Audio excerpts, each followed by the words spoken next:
Donc ici, nous nous trouvons donc sur notre parcelle de Montgueux. On est sur des sols de craie avec des silex au-dessus et c'est une parcelle qui fait 3 hectares en chardonnay.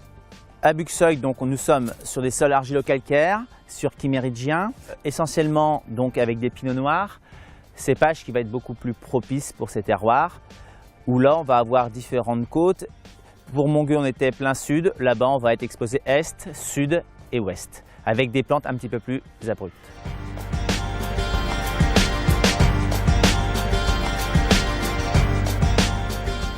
La particularité donc, de mon domaine, c'est la biodynamie. La biodynamie, c'est une exigence supplémentaire à la bio. Pas le droit d'ajouter d'engrais, même bio. On doit respecter notre terroir. On va laisser la biodiversité, donc l'herbe, les insectes, tout ce qui va pouvoir faire qu'un sol soit vivant. Nous n'allons pas non plus intervenir sur la vendange. Nous serons obligés de récolter des raisins bien mûrs puisqu'il est strictement interdit de chaptaliser. Donc c'est pour ça aussi qu'on va attendre, les vendanges vont durer un peu plus longtemps. On va vendanger en général une semaine, voire 15 jours après les autres.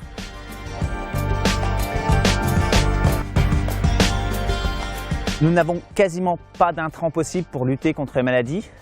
Donc le meilleur moyen, c'est de demander à la plante de le faire pour nous, de s'autodéfendre, en ayant une surveillance régulière, en comprenant les besoins de la vigne. On va faire une tonte, on ne va pas la faire, on va attendre pour les vendanges, on va goûter, on va jouer avec le vent. Nous avons une petite brise, on va jouer avec le vent justement pour aérer bien les raisins, pour éviter de mettre des produits inutiles. Le vent va très bien travailler, va assécher l'humidité. Donc on n'aura pas de problème de maladie. Donc c'est vraiment de l'observation et de la compréhension de notre vigne et de notre terroir.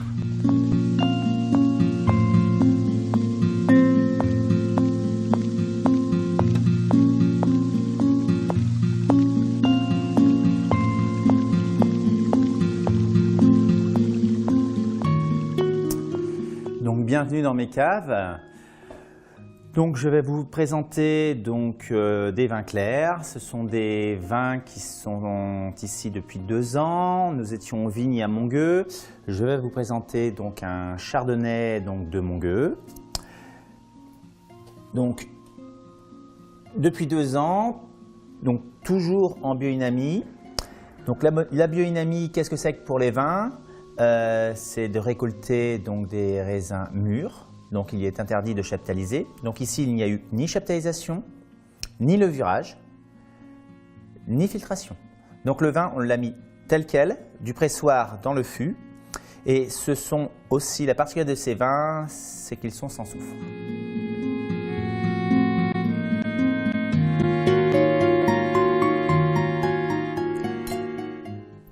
Je mets les vins en fût, non pas pour leur donner un boisé. Je mets les vins en fût pour qu'ils continuent de vivre, d'avoir des accords avec l'extérieur. Cet échange entre le fût et l'air ambiant va permettre au vin de continuer à s'ouvrir et de vivre. Le vin, il ne faut pas oublier que le vin est vivant. La manière où je travaille, on a une corrélation entre la vigne et les vins. Si on commence à trop intervenir, on va basculer les vins, on va les stresser. Tandis que là, l'objectif toujours, c'est juste de les surveiller et des accompagner. C'est un vin qui s'est vraiment bien ouvert, qui est rond, qui est gras, avec une puissance et derrière toute cette finesse de Montgueux et cette élégance qui va permettre de vous enrober la bouche. Il sera bientôt temps de le mettre en bouteille, c'est une vraie merveille.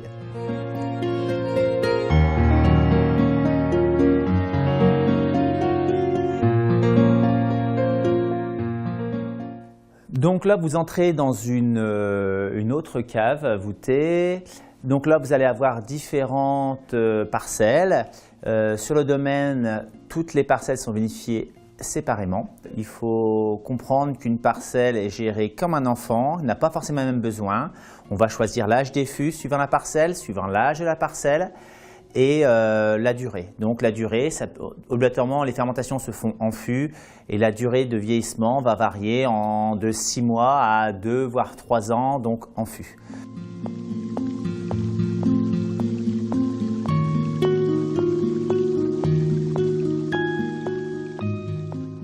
Maintenant on passe au moment de plaisir. Donc je vous présente mon champagne Rose Désir. donc qui est un extra brut. Le champagne est issu d'un assemblage de pinot noir et de chardonnay. Pour la partie pinot noir, donc on a une partie de vinification en rosé carbonique, une partie de vinification en macération. À peu près 70% des vins sont passés en fût et on a ajouté une petite touche de chardonnay. C'est un rosé où on peut se permettre d'attendre un petit peu, qu'il se réchauffe. En tout cas, c'est comme ça que je le préfère. Les notes vont évoluer. C'est un nez franc direct tout de suite qui s'ouvre sur des fruits rouges, fraises des bois. C'est très frais, c'est très gourmand. La bouche est fraîche et délicate, droite. Toujours cette fraise, un peu de framboise, c'est très gourmand avec une bonne matière. On retrouve l'élégance du chardonnay, la structure du pinot noir, le fruité du pinot noir.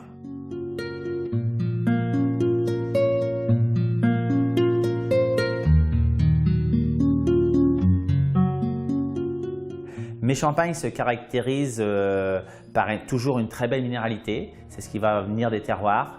Toujours une belle maturité, ce qui va leur donner toujours du fruit plutôt rouge pour la dominante pinot noir et plutôt des fruits blancs, pêche, abricots, des choses comme ça pour les champagnes à dominance blanc de blanc, donc chardonnay. Pour les plus vieux millésimes, on aura plutôt des tendances briochées, mais ce qui est important, c'est toujours une belle fraîcheur, de la gourmandise avec les différents arômes et toujours une très belle harmonie entre la bouche, le nez et les différents arômes.